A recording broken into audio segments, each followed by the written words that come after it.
அகர முதல எழுத்தெல்லாம் அறிய வைத்தாய் தேவி.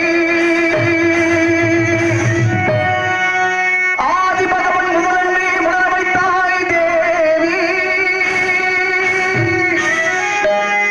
இகல் இசை நாடக தீபம் ஏற்றி வைத்தாய் நீயே.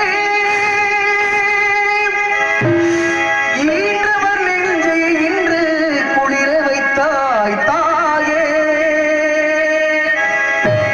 அகர முதல எழுத்தெல்லாம் அறிய வைத்தாய்